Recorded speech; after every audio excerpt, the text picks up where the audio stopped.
प्यार का नया सवेरा। पार्ट 3। यादों के साए में। भावनाओं में डूबी हुई ऋतु शाम को आसमान की तरफ देख रही थी। उदास होकर सोच रही थी, 2 साल पहले उसकी जिंदगी कितनी अलग थी।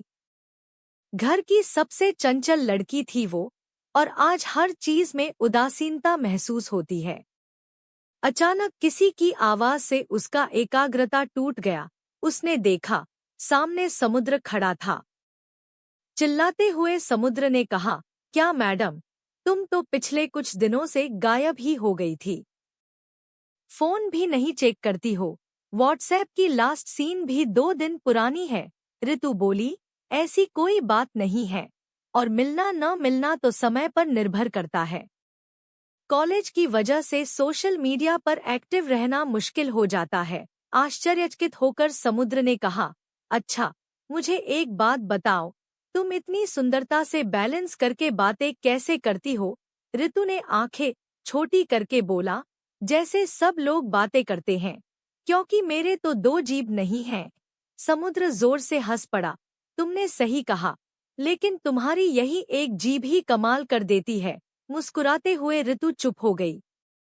बेचैन होकर समुद्र ने पूछा, तुम्हारे दोस्त लोग घूमने गए हैं? क्या तुम कहीं बाहर नहीं जा रही हो? ऋतु ने कहा, नहीं। समुद्र फिर पूछा, अच्छा, मैं तुमसे इतनी सारी बातें पूछता हूँ, क्या तुम्हारा कभी मुझसे सवाल करने का मन नहीं करता? ऋतु बोली, नहीं। समुद्र बोला, यह बड़ी अजीब बात है।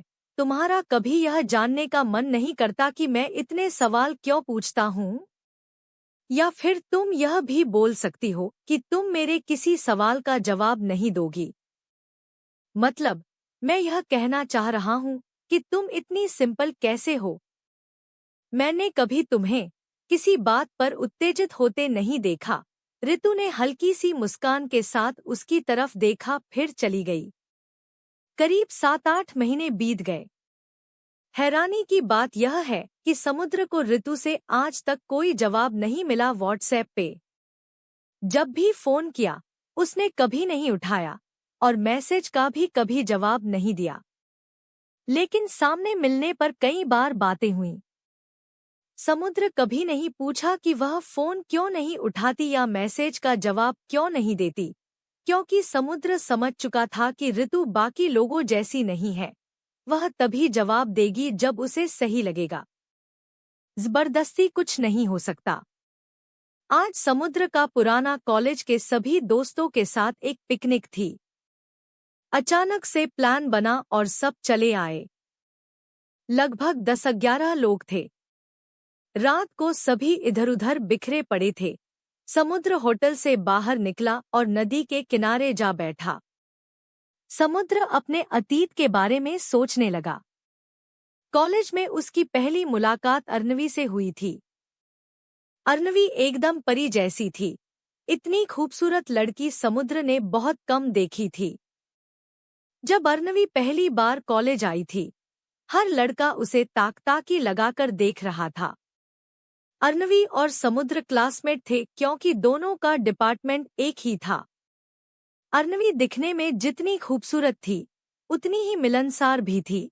वह क्लास के सभी लोगों से बात करती थी, सबसे घुल-मिल कर रहती थी, मस्ती करती थी। करीब 6 महीने बाद जब अर्नवी ने समुद्र को प्रपोज किया, तो समुद्र को विश्वास नहीं हुआ कि अर्नवी उसे पसंद करती है। तब अर्नवी की उस मुस्कान को देखकर समुद्र को दुनिया की सारी चीजें भूल जाने का मन करता था। कुछ दिन बाद एक रात अर्नवी ने समुद्र को फोन करके कहा, क्या तुम अभी मेरे घर के नीचे आ सकते हो? मुझे बहुत जरूरी बात करनी है। समुद्र उसके घर के नीचे गया। जब अर्नवी नीचे आई, तो समुद्र गैराज के सामने खड़ा था। स्लीवलेस ब्लाउज और साड़ी में अर्नवी को देखकर समुद्र उसे देखते ही खो गया। जब अर्नवी उसके करीब आई, तो उसकी सांसें समुद्र के शरीर पर महसूस हो रही थी, और उसके धड़कनें इतनी तेज हो रही थी कि समुद्र को अपना ही धड़कन सुनाई दे रहा था। फिर जब अर्नवी ने अपने गाल को हल्के से समुद्र के गाल पर रखा, तो समुद्र के हाथ पैर ठंडे पड़ गए। अर्नवी ने अपना चेहरा समुद्र के कान के पास ले जाकर धीरे से कहा, मैं तुम्हें बहुत प्यार करती हूँ, सिर्फ तुम्हें चाहती हूँ। हमेशा रहोगे न मेरे साथ? अचानक समुद्र रोने लगा, उसके आंखों से आंसू बहने लगे। अर्नवी ने हैरान होकर कहा, अरे पागल, तुम रो क्यों रहे हो? मैं तो तुम्हारे पास ही हूँ। समुद्र खुद नहीं जानता था कि वह क्यों रोया। अर्नवी ने अपने दोनों हाथों से समुद्र के गालों को पकड़ते हुए उसकी आंखों में आंखें डालकर कहा, तुम मुझसे प्यार करते हो, है न? देखो मेरी तरफ। समुद्र बस अपना सिर हिलाकर जवाब दिया था। समुद्र जानता था कि वह अर्नवी से खुद से भी ज्यादा प्यार करता है, लेकिन अर्नवी के सामने आते ही वह एकदम शांत हो जाता था। अर्नवी ने हल्की सी अपनी होंठ समुद्र के गाल से छुआए। हैरान होकर समुद्र ने अर्नवी की तरफ देखा।